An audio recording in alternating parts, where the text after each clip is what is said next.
Clément, on parle évidemment ce soir du discours d'Édouard Philippe. Et oui, évidemment, le Premier ministre qui hier a présenté à l'Assemblée nationale son plan de déconfinement. Et figure-toi que ce discours est littéralement impossible à commenter. Regarde pourquoi. J'ai été frappé, mesdames et messieurs les députés, depuis le début de cette crise, par le nombre de commentateurs ayant une vision parfaitement claire de ce qu'il aurait fallu faire selon eux à chaque instant.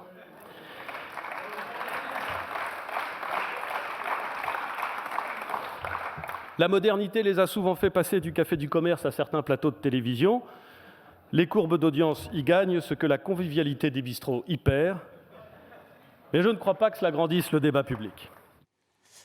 Bon alors, on voit que c'est quand même très compliqué, puisque si on commence à analyser le discours d'Édouard Philippe, on est immédiatement renvoyé à cette image d'un commentateur rageux, voire même d'un pilier de bar. Et bien ça, en rhétorique, ça porte un nom. On appelle ça empoisonner le puits. C'est un procédé qui consiste à donner de l'information négative à propos d'un adversaire, que l'information soit vraie ou fausse d'ailleurs, dans le but de discréditer ou ridiculiser tout ce qu'il dira par la suite. Et c'est exactement ce que fait là Édouard Philippe avec le travail de ceux qu'il appelle les commentateurs. Là où c'est intéressant, c'est que généralement, on utilise ce procédé quand on a peur de ce que les contradicteurs pourraient dire. Alors moi, Mouloud, tu me connais, je suis un petit peu malicieux. Je me suis justement demandé pourquoi le Premier ministre pourrait ne pas avoir trop envie que l'on creuse dans son discours. Et selon moi, la réponse n'est pas à chercher dans le plan de déconfinement, mais plutôt au moment où il évoque la question douloureuse des masques pour les soignants. Lorsque la crise a commencé, nous disposions d'un stock important de masques chirurgicaux. Important au sens où il permettait de répondre à plus de 20 semaines de consommation normale des services hospitaliers. Alors, ce que vient de dire Édouard Philippe, c'est factuellement exact. En effet, au début de l'épidémie, le stock de masques chirurgicaux était de 117 millions d'unités, alors que les besoins hebdomadaires hospitaliers ne sont que de 5 millions environ. À un détail près, c'est que le stock dont parle ici Édouard Philippe n'est absolument pas destiné à couvrir les besoins normaux. Il est au contraire destiné à faire face à une épidémie exceptionnelle. Édouard Philippe est donc en train de comparer deux choses qui n'ont absolument rien à voir. Le bon référentiel, il nous est plutôt donné par l'agence Santé publique France, dont les recommandations n'ont jamais changé. Stocker 600 millions de masques FFP2 pour protéger les soignants et stocker 1 milliard de masques chirurgicaux pour protéger la population. Quand on compare ces ordres de grandeur aux 115 millions dont parle Édouard Philippe, on comprend que son expression, un stock important, ne peut être qualifiée autrement que comme une expression mensongère. La conséquence, c'est quoi? C'est qu'au moment de l'épidémie, le gouvernement a dû prendre une décision pour gérer cette pénurie de masques. Réserver le stock existant aux soignants hospitaliers pour garantir la fourniture de ces masques à ceux qui, en première ligne, auraient à soigner les malades. Il est arrivé, mesdames et messieurs les députés, que nous doutions de notre capacité à garantir cet approvisionnement dans la durée.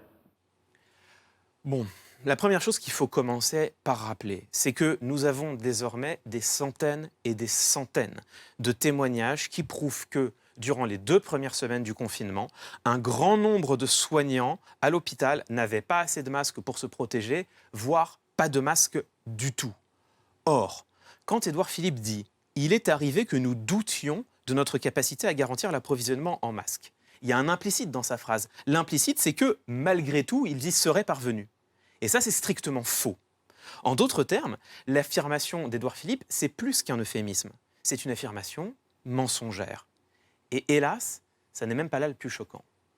Et je veux le dire une nouvelle fois ici, notre système hospitalier a tenu.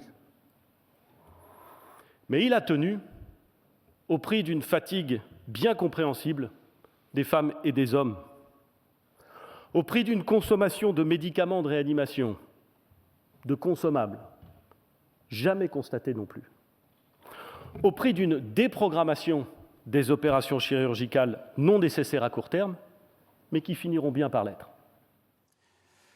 Bon, là, c'est Édouard Philippe qui, de lui-même, choisit d'évoquer le prix payé par les soignants. Et il résume ce prix à, je le cite, une fatigue bien compréhensible. Et là encore, il faut rappeler quelques chiffres. Depuis le début de l'épidémie, plusieurs milliers de soignants ont été contaminés par le Covid, faute de protection. Et au moins 27 d'entre eux sont décédés. Évoquer le prix payé par le personnel soignant, sans dire un mot de cette réalité, sans dire un mot de ces soignants qui ont laissé la vie, Je ne vois pas comment qualifier cela autrement que comme un mensonge par omission. Au fond, il faut avoir le courage d'appeler les choses par leur nom. Sur la question de l'accès des soignants aux masques, nous sommes confrontés à un mensonge d'État. Et on sait désormais pourquoi. Ce lundi, Libération a révélé que dès 2018, l'Agence Santé publique France a alerté Jérôme Salomon, le directeur général de la Santé, sur l'état catastrophique du stock de masques. Et en juin 2019, Santé publique France a demandé au ministère de la Santé de procéder à la reconstitution des stocks. Cette demande a été ignorée. Voilà la réalité scandaleuse que le gouvernement tente à tout prix de dissimuler, quitte à prononcer devant l'Assemblée nationale des discours mensongers.